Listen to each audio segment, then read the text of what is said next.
Welcome to a Trekzone conversation. Matt Miller with you at Trekzone HQ. It is time for this two-part Talkin Trek to get to the second part. It's all about Star Trek Lower Decks. Lee Sargent is standing by right after the opener. Beaming around the world for over 450 episodes. Now on Facebook Watch, YouTube, and wherever you get your podcasts. This is a Trekzone conversation. And Lee, welcome back to Trekzone and welcome back to Talkin Trek. Fantastic. Let's get this Lower Decks one going. Well, look, last week was supposed to be Lower Decks, but it turned into the state of Star Trek because it has been a while since we talked Trek. That's right. Now we're into Lower Decks, this second animated series in the franchise's history. Straight off the bat, what are your thoughts on it? I'm a little bit torn over it, but I like the show. I don't like some of the characters, and I don't like some of the decisions. And I think this is a really, really, and I don't want to get into a massive thing about it, but I think this is a really interesting series for canon because I don't know how this series can be taken seriously as canon, and I don't think that's a bad thing. And I think people who are obsessed over canon and you know everything that's filmed is canon, I don't see how this could be.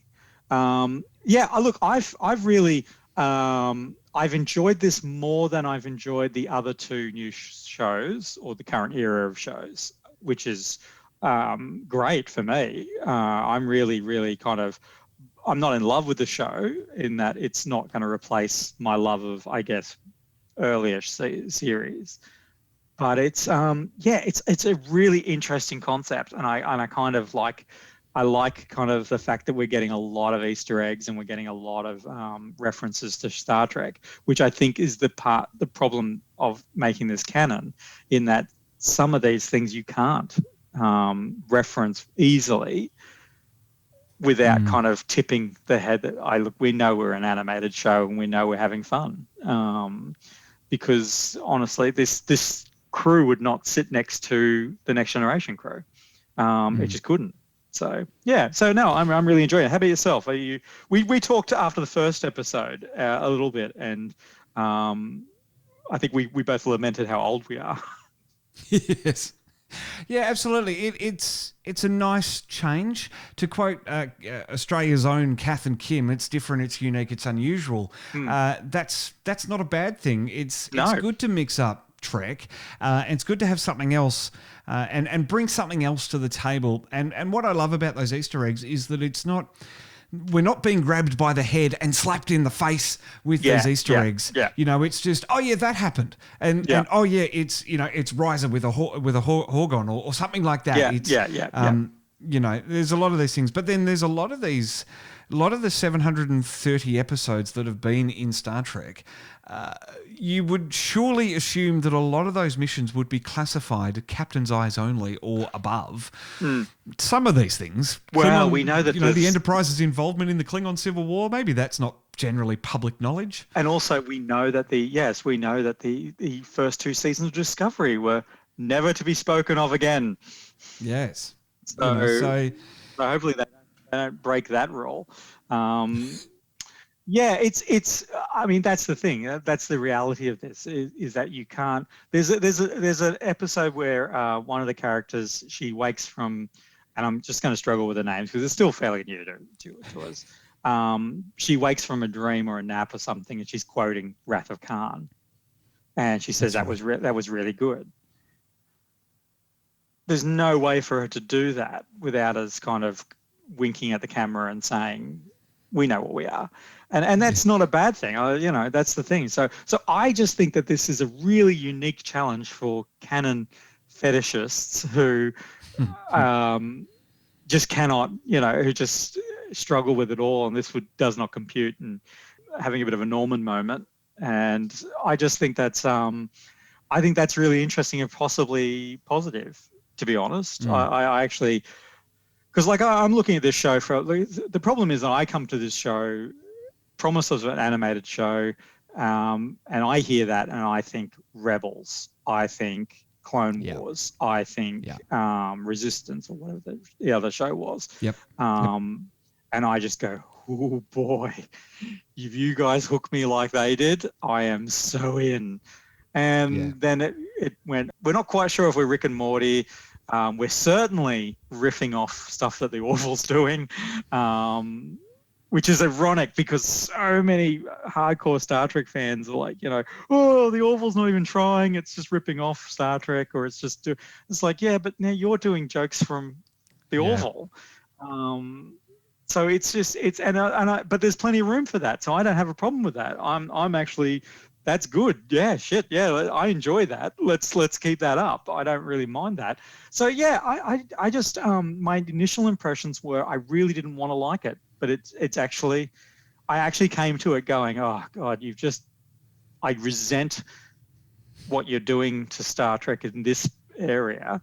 Why are you doing this Rick and Morty thing? And then I watched it and kind of went, you know what, that wasn't too bad. I felt a little bit old. They spoke a little bit too Fast and Furious for my liking. It was like Dawson's Creek on crack. Everyone just calmed down.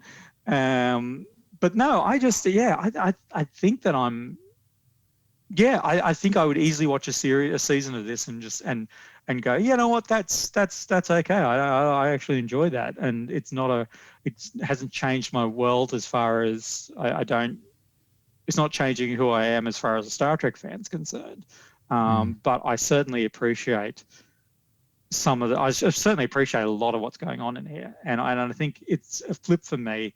I think Discovery and Picard are heavy sigh.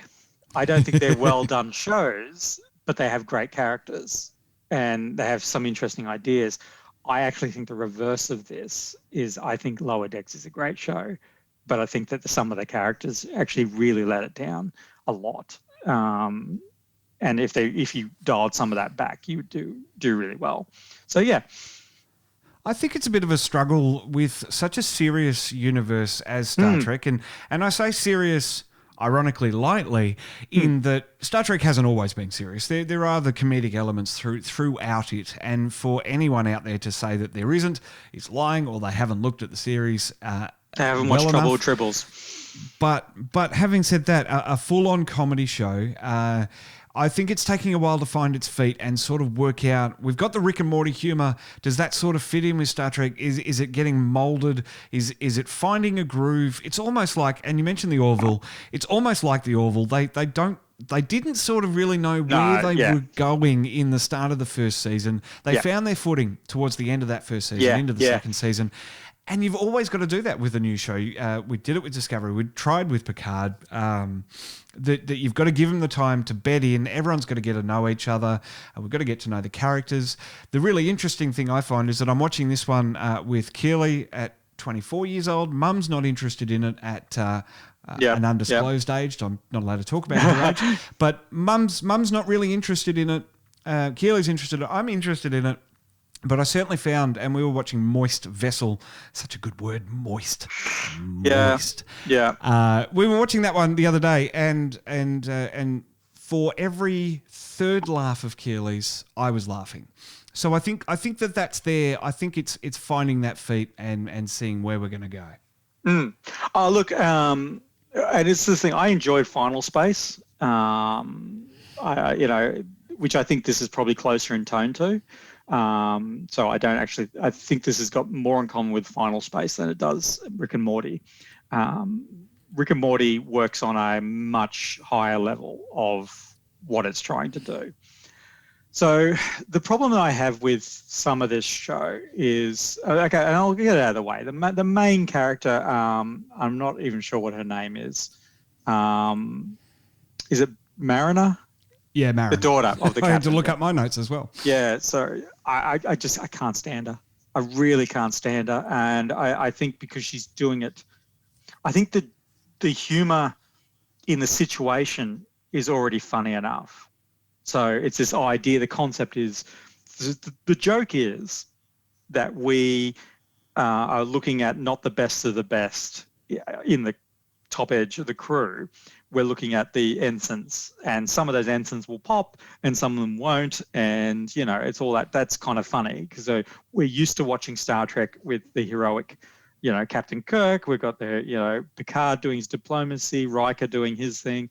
We've got all those things, but what this show does is removes that and just focuses on the ensigns who got to clean out the holodeck and blah, blah, blah. That's funny on its own. You don't need a character who's trying to, rolling her sleeves up all the time, which would not be allowed. Like, can you imagine that on Next Generation? Is that the joke? It's like, no, it's not the joke because it just wouldn't be allowed. But Riker once had a go at Ensign Rowe, or whatever she was, for wearing a religious.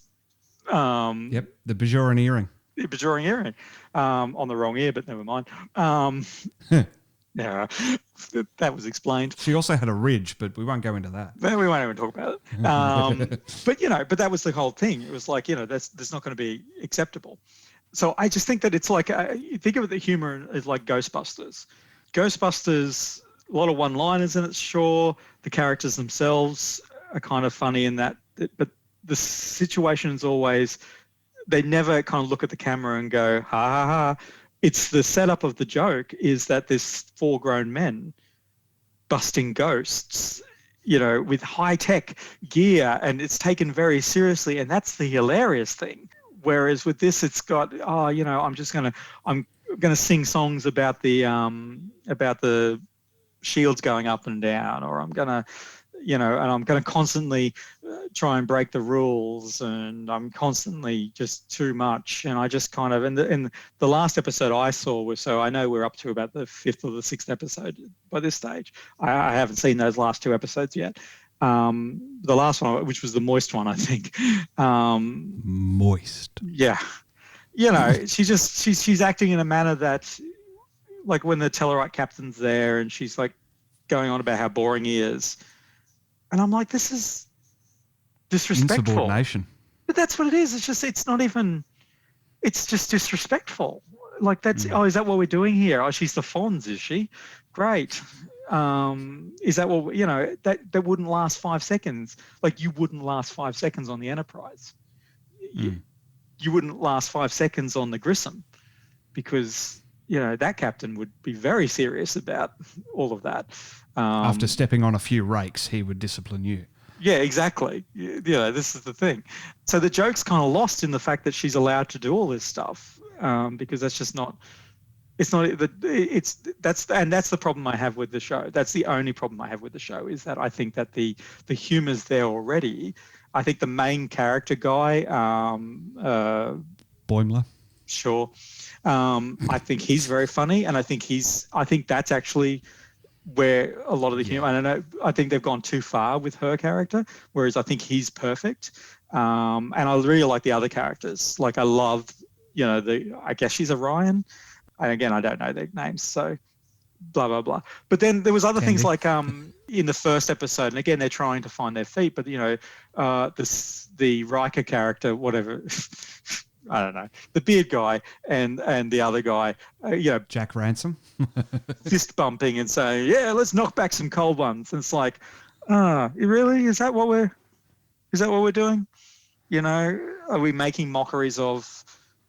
I guess those characters should be straight. They should be straight down the line, serious Star Trek characters, particularly to offset the goofy characters. So I think the humor in that would be literally they are playing out a normal Star Trek episode, whilst the characters we're actually focusing on are just screwing stuff up and still learning the ropes. It's Scrubs. Yeah.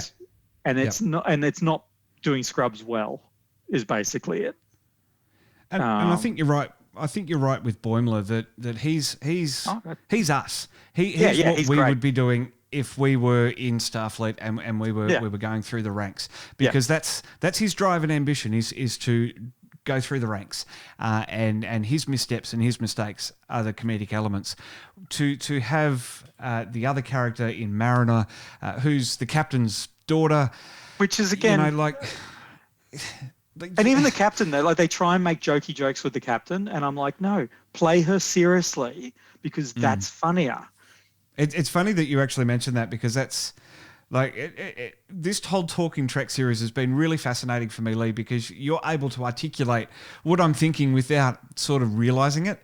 That's exactly right. With those bridge officers, Starfleet is this organization that, yes, this might be the worst ship in the fleet, and there always is going to be a worst ship in the But fleet is it if the the worst Enterprise is the ship in the best. fleet? Is that what we're saying? Like, I don't Apparently, even know. well, it's in the log. It's in the log line of the series.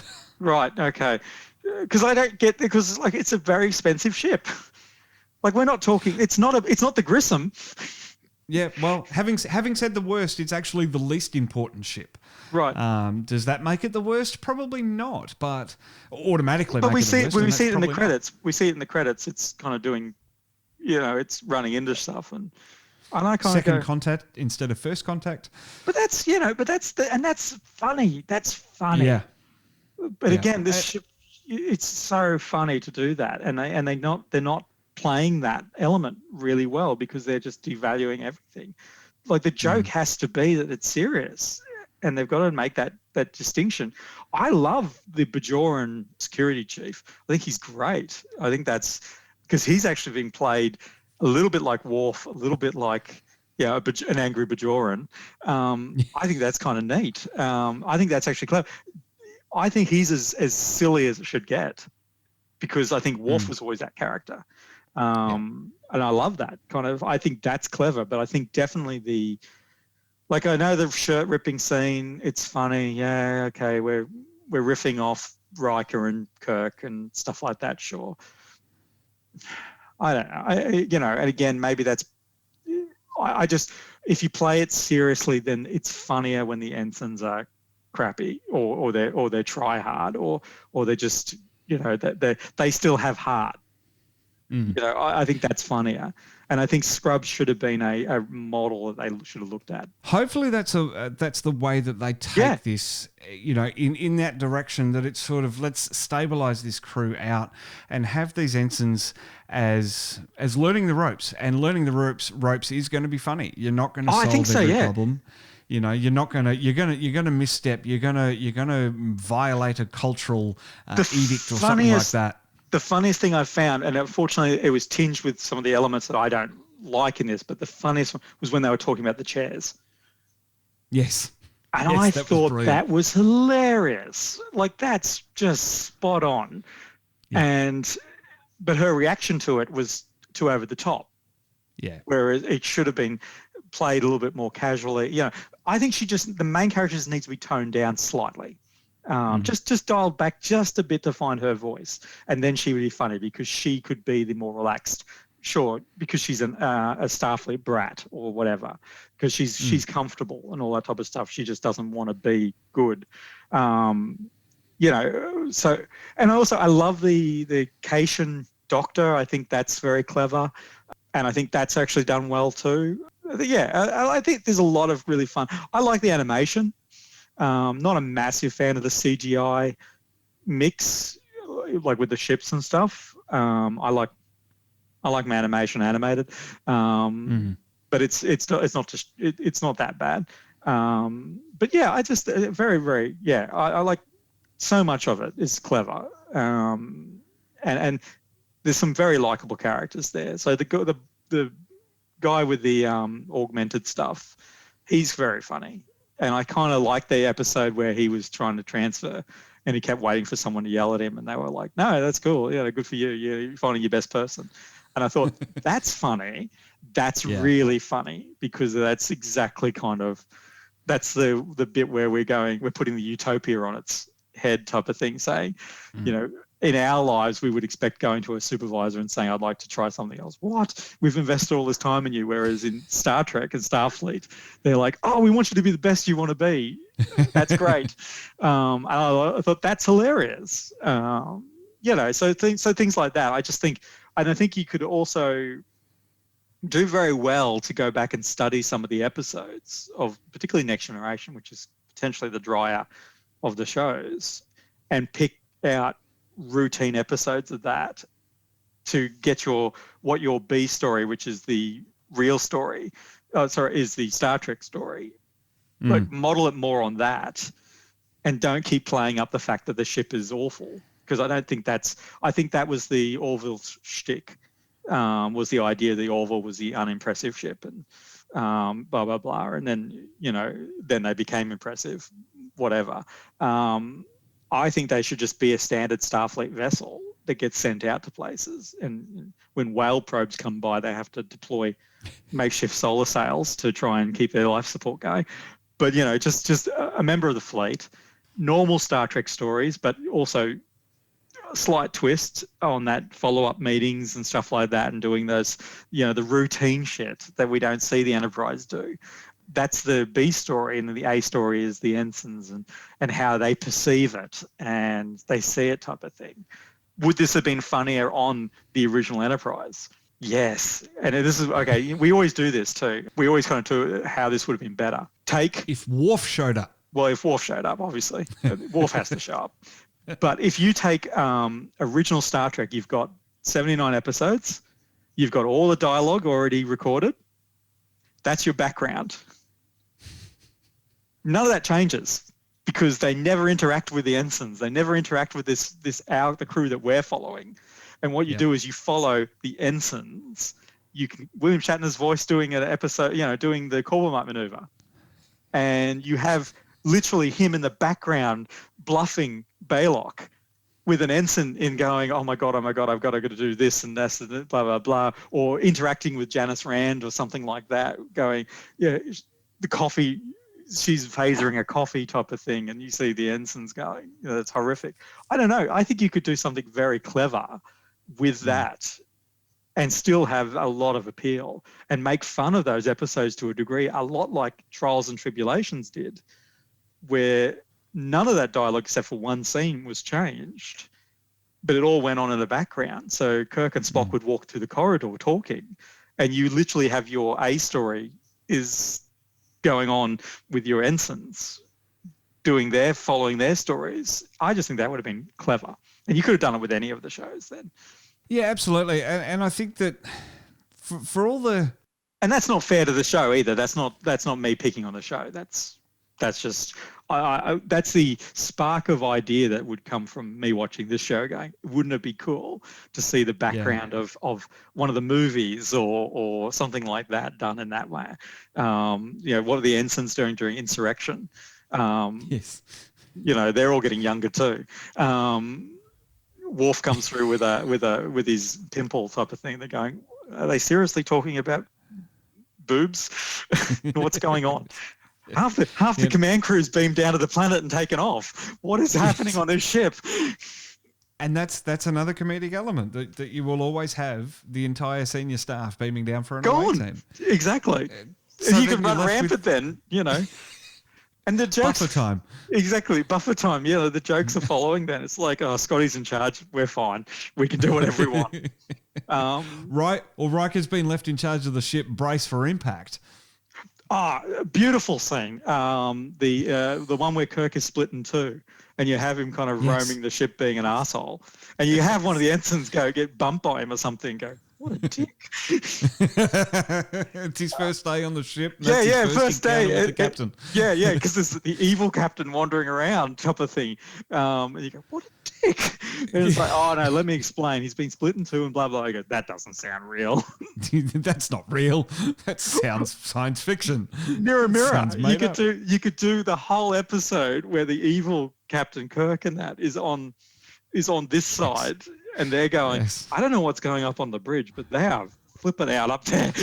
Those type of things. Like, that would have been funny. And that's what I'd like to see from this. It's like, because I just want to see them take the B story, which is the main story, is the real story seriously, to give us the comedy in the A story, which is us focusing on the ensigns. And I think that would be, once it got into that groove, this show will be gold. Yeah. And they're already almost there. The one thing that makes me wonder is how they're going to play this if our senior staff here on the Cerritos is comical as well. Yeah, because they're crap too. What happens when they bring in these guest stars that they're talking about bringing in Riker and bringing, or not Riker, but bringing in these people from the next generation of DS9? Say they bring Riker in. So how Is does he going he to play it up for laughs too? Yeah, and devalue his And character. Yeah. I don't like that idea at all. And again, it's when they're based it too, because would have been a beautiful show to. I actually almost would love them to have had the Nemesis uniforms, because there's something very serious about those uniforms. Yeah. And I think that would have been funny in this silliness of these black and grey uniforms type of thing. I know why they've changed them, and I don't dislike the uniforms, but I just think that would have been kind of added. Like, actually, the Monster Maroon uniform is the ultimate in humour, because it's so serious and it's so naval and blah blah blah rah rah rah. That would have been hilarious, and what a great period that would have been. You could have done Enterprise B, because they already set that joke up of everything's coming on Tuesday. Yes. And it's like, are we on the worst version of the Enterprise? Yes. It sucks. See, and it could have actually been another storyline. They could have been in those First Contact uniforms, and then receive the Lower Decks uniforms, and have the joke of, oh my God, it's only been 18 months and we're changing uniforms again. Oh, it's Tuesday. We're changing uniforms again, are we? There you go. Yeah, no, I know. Just those little jokes. Yeah, I guess that's the kind of thing where but they're also going to run into the issue of not stepping on the Orville's, because you don't want to just copy what the Orville does. Like, the Orville's best joke will always be the one where the guy is standing off center of the screen and the captain asks him to step into the middle because it's really off-putting. I don't care if you don't like the show that's hilarious, and it's so funny. And I kind of, and you can't do that joke now because it's already done. It's little things like that where you kind of go, that's kind of, I think this show has got a lot of promise to it, and I do like most of the characters, and I would like the main character if she was toned down. But overall, I mean, what a great kind of, they can do whatever they want from a just imagery point of view, and I love the references to even the animated show where the shapeshifter showed up in the Orion bar, and it's like, it's only there for a couple of seconds when it shapeshifts, and it's like, hang on, I only just watched that episode in my Random Trek series, and it's like, oh, that's awesome to have that. I'm really happy about that. But other stuff too, it's just like, that's clever and stuff. The holodeck jokes are going to wear me down. Yeah, we've already done the, people have sex in the holodeck jokes. It's okay. It's done now. It's you got it out of the way. I think we did that with Barclay in Next Generation, didn't we? Ugh. Lee, let's move on to the biggest bugbear I think we have of the series: international distribution. God. Where do we start with this? You know how to make money? Don't distribute your show. I struggle so much with this because we've had excuses given to us. We keep being told, like the guy who's in charge of the show came out and he said, "Don't worry, it's been, don't worry." That was his. I think that was his tweet, and I'm like, or you could worry because it's now 5 weeks or 6 weeks now into the show, and we still have no news about when international viewers will be able to watch this show. What are you doing? Like, how long? Oh, we couldn't make a deal yet. It's like, what are you doing? I'll make a deal for you. Right. You just know, if you're going to make it, if you're going to make it far, if you're going to make this, speed it up like you said you are, because of coronavirus, please don't blame coronavirus. I'm so over that. Coronavirus is a horrible, horrible thing, and it's smashing this planet right now. But you know what? You can't blame everything on it all the time. You just didn't make a deal. It seems to be the go-to response. Oh, Australia Post. It's like, why didn't my mail get to me in time? I sent something from one end of the city to the other. Oh, coronavirus. I'm in Tasmania. We haven't had a case we had one case in the last 100 days. So, you can't keep using that excuse, guys. Exactly. And it really, I mean, we talked about it last week in the State of Trek, the part one of this chat, that it seems to be that CBS has burnt through 2 international distributors in Star Trek, in the way Kurtzman is running, or Let's be fair to Alex. Oh, you're about to become one of those channels. Exactly, and that's why I stopped myself. Yeah, I know you did. I saw him. you do that.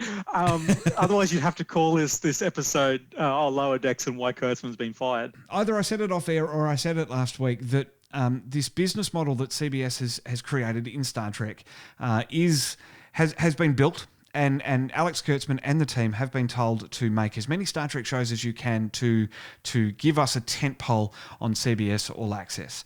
So they're having to come up with 8 different stories. Well, different that'll series. be easy then. That'll increase. You know, what could that'll increase the wrong? quality. The Section 31 idea was back in the very first season of Discovery. Oh, popular choice. And well, but I mean, there's an example of them going, oh, crap, we've announced the series because everyone liked Michelle Yeoh.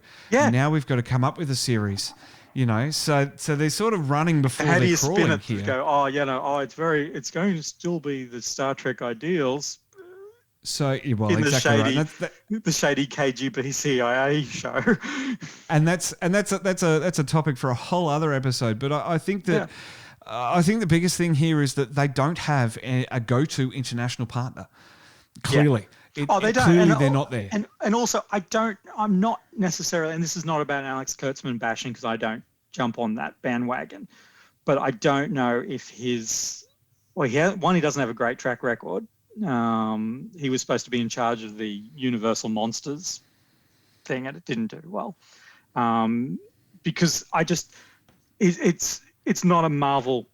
They haven't done a Marvel kind of approach to this. They're not playing it in the big picture as far as I'm concerned. I think that's a problem in that they don't know what they want to do. They're just throwing stuff at walls right now and seeing what sticks. So Strange New Worlds is coming because literally the most popular element of Star Trek Discovery Season 2, and I feel so bad for the actors playing the main characters being almost upstaged by Captain Pike and Number One and Spock, which was always my complaint of don't take this away from them. Like Saru is a great character. There's great characters in there that just need really good stuff to work with. They're just not getting it. And then they kind of went, oh, well, they're really popular. Let's do a show about that. Let's throw that at the wall. And it was my biggest facepalm moment was when and I love Anson Mount, and he was a fantastic guest on the show, and he's a fantastic person, fantastic actor, and it's nothing against these people, but it's looking at this business model that they're creating, and they're going, oh, the fans love that. Okay, well, let's make a show. It's like, but hang on, Pike has a limited run. Very limited. We can't do too much to him. We know all about Spock. Oh, I hope season 3. They tried to rejuvenate Spock in an alternate timeline and had to bring back Leonard Nimoy to keep the level pegging. Yep. So it's a little bit of why. It's putting yourself in a box, because like we said this about Discovery. It's like, why would you put yourself in a box? Discovery didn't need to be in that time period. Could have been after all the shows and could have been the next forward show. They just made life more miserable for themselves by doing that. So having to compare it physically against, original Star Trek, why would you do that? So they've done the same type of thing here. They put themselves into a little box. I would like to see a whole season of Pike in the chair. And I mean the proper big chair too, the 60s one, where he's just flashing and doing monologues with his flashing. Number One was a character who is enigmatic, and everyone was like, there was books written about how enigmatic she is and all that type of stuff, and what an amazing character. Now we're going to flesh it out, and it's not going to be so enigmatic. Solo, the film Solo, the film no one asked for. No one wanted a origin story for Han Solo, because why would you compare yourself with Harrison Ford and Han Solo of the Star Wars series? Yeah. Of course you were just banging your head against a wall. Yes, you can do it with Lando Calrissian, because Lando Calrissian was, is a B character really in the original trilogy. And they did a great job with it and stuff like that. But again, it's why not just just stop going backwards. tell other stories or do stuff with people that you can work with. Because I was just realizing as I was saying this that I'm very excited about the Kenobi series. So that goes against everything I just said. Do as I say, kids, not as I do. Exactly. But do it right and do it justice, I think is the biggest thing. Like you wouldn't do an Enterprise C show because we know what happens with the Enterprise C. Like you wouldn't do that. You know, I just kind of think just make life easier for yourself and just tell good stories. And that's where my biggest complaint about the next approach to this is, we've got 8 shows coming. You've got so much Star Trek, it's ridiculous. And it's like, yeah, but is it going to be quality? Can we not just do one show really well done? I prefer one or two shows done really well than 8 mediocre shows, just to fill out the franchise and fill out 365 days of Trek, which sort of seems to be the way that they're tackling this. I mean, that's the thing. It's just like quantity does not equal quality, and that's my kind of. And we've seen that. And I still don't know who could argue that season 1 of Discovery was well constructed. And we know that there was a lot of background issues with that. But it's not, you watch that show impartially, forget the Star Trek stuff. Impartially, that show is not structured very well. We can't just keep doing that. We need someone to step in and go, okay, we're going to make this a strong show. And Picard, the same type of thing. Maybe it went for too many episodes. Maybe they should have pulled an episode or 2 back. And I'm not a massive fan, again, of some of what Picard did as far as teasing us with old characters. Now we've got Riker, and now we've got Deanna Troi showing up for an episode of exposition. We just want to see. I know this is not a Next Generation show, but there's characters that we know and love, and actors who are willing to go and do them again. Why not, give us some of that too? And not kind of do the infuriating thing of, oh, look, we'll mention Worf, but we won't bring him on screen. Because Worf's on the Klingon homeworld. Or he's off camera. Thank you for picking that up, Mr. Worf. You can put that in my bag. No, don't come over here. Stay over there. We have to pay you actor royalties, then. Otherwise, yeah, exactly. Whereas, pay him the royalties. Back to Lower Decks. Yes. The show that we're here for. We should have Worf on at some stage. Absolutely. In summary, I do wonder. Well, I don't wonder. I know exactly that the international audience is not going to be there when they finally when CBS finally gets around to releasing it internationally, because there are all these other ways of watching the show. And it's been seen time and again across. Hey, Amazon, would you like to buy Lower Decks? No, everyone's seen it now. Yeah. It's not going to drive. No one is going to be converted into a subscriber. Yeah. Because anyone who's even the least bit technical minded, which Star Trek fans, will have watched it by now because they're sick of all their friends, because we're a global community now talking about the show. We're talking about the show. Yep. And the big asterisk here, of course, is that Trekzone and Lee, all of us in this chat, both of us in this chat, do not condone the illegal ways of watching the show. You could almost put them in 3 categories: illegal, grey, and legal. Yep. We're not given the legal option, so the international fans that really want to see the show are forced into the grey area or the illegal area. Yep. And we've seen the show. We're not talking about how we're seeing it. But there was that. But we're willing to say that it's grey. It's not outright. Yeah, absolutely. Absolutely. Yeah. Don't come find us. Yeah. But there was, of course, I don't endorse that. I don't endorse that at all. As you say, I don't endorse that. Exactly. These people are working very hard to make this money. And when this show comes out in international, whatever I have to do to offset that will happen. Like if it's a Prime, I've got Prime subscription already. So, wherever it shows up is where I'll go. And, because I feel that's important, because if you are going to go in the grey area, it's probably going to come out on DVD here. Sure. I'll buy the DVDs and I'll give them away as a gift to someone unless I want to keep them.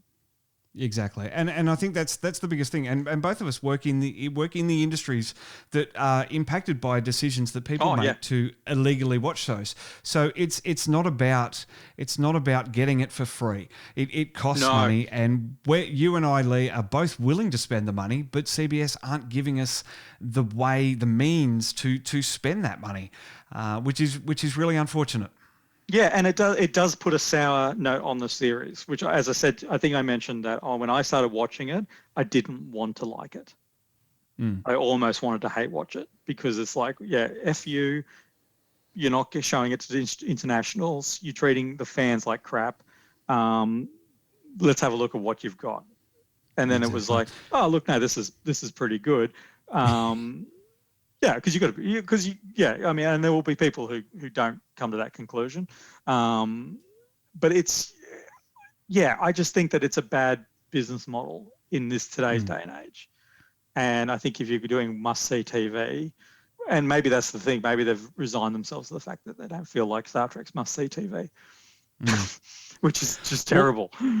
Well, that's a pretty sad way to end this chat about Lower Decks, but I think overall a great series. Really, positive.